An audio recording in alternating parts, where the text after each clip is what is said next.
ఆంధ్ర తెలంగాణలో తక్కువ ఫీజులతో high quality results ఇస్తున్న ఏకైక సంస్థ తిరుమల్ ఐఏఎస్ ఇన్స్టిట్యూట్. ఇవాళ ఎస్ఎల్బిసి ఆనాడు రాజశేఖర రెడ్డి గారు ఉన్నప్పుడు ఫ్లోరైడ్ జిల్లా అయిన నల్గొండ జిల్లాకు 3,60,000 ఎకరాలకు గ్రావిటీతో నీళ్లు ఇవ్వాలని ఎస్ఎల్బిసి ఆనాడు 2,000 కోట్లతో ప్రారంభిస్తే ఆనాడు దాదాపుగా 20 పైగా కిలోమీటర్లు ఉమ్మడి రాష్ట్రంలో టన్నెల్ తవ్వుతే నువ్వు తెలంగాణ వచ్చిన తర్వాత 4 ఏళ్లలో పూర్తి చేయాల్సిన ప్రాజెక్టును 10 ఏళ్ళైనా పూర్తి చేయక 10 కిలోమీటర్లు పక్కన పెట్టి ఈరోజు శాశ్వతంగా నల్గొండ జిల్లాను ఫ్లోరైడ్లో ముంచి అక్కడి రైతుల చావులకు కారణం నువ్వు.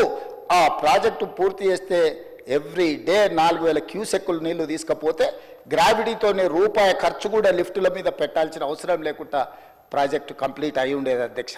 ఇవాళ జరిగిన ఎస్ఎల్బిసి ప్రమాదానికి ఆ 8 మంది చావులకు నువ్వు కారణం కాదా? వాటి వివరాలు నేను మళ్ళీ చెప్తా అధ్యక్ష.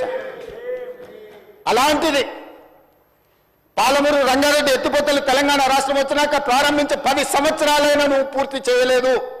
ఈనాడు చంద్రబాబు నాయుడు గారైనా ఆంధ్రప్రదేశ్ అయినా కేంద్రమైనా ఈ ప్రాజెక్టులను అడ్డుకుంటుంది అని అంటే ఈరోజు కృష్ణానది మీద నిర్మించిన ఉమ్మడి రాష్ట్రంలో ప్రారంభించిన కల్వకుర్తి కావచ్చు, ఉమ్మడి రాష్ట్రంలో అనుమతులు ఇచ్చిన పాలమూరు రంగారెడ్డి ఎత్తిపోతలు కావచ్చు, ఉమ్మడి రాష్ట్రంలో అనుమతి వచ్చిన మక్తల్ నారాయణపేట కొడంగల్ ప్రాజెక్టు కావచ్చు, భీమా కావచ్చు, నెట్టంపాడు కావచ్చు, కోల్చార్ కావచ్చు, శ్రీరామ్ సాగర్, ఇందిరాసాగర్ కావచ్చు, రాజీవ్ సాగర్ కావచ్చు, కృష్ణానది మీద పరివాహక ప్రాంతంలో నిర్మాణంలో ఉన్న ప్రాజెక్టులు 60 సంవత్సరాలు పైగా ఉమ్మడి రాష్ట్రంలో పూర్తి కాని ప్రాజెక్టులు 10 సంవత్సరాలు చంద్రశేఖరరావు గారు ముఖ్యమంత్రిగా ఉన్నప్పుడు ఈ రాష్ట్రంలో ఎందుకు పూర్తి చేయలేదు? దక్షిణ తెలంగాణ పట్ల కృష్ణానది జలాలను మా ప్రాంతానికి ఇవ్వకుండా వివక్ష చూపించి శాశ్వతంగా మా రైతాంగం జీవితాల మీద మరణ శాసనం రాసింది చంద్రశేఖరరావు కాదా అని నేను ఇక్కడ నుంచి అడుగుతున్నా అధ్యక్ష.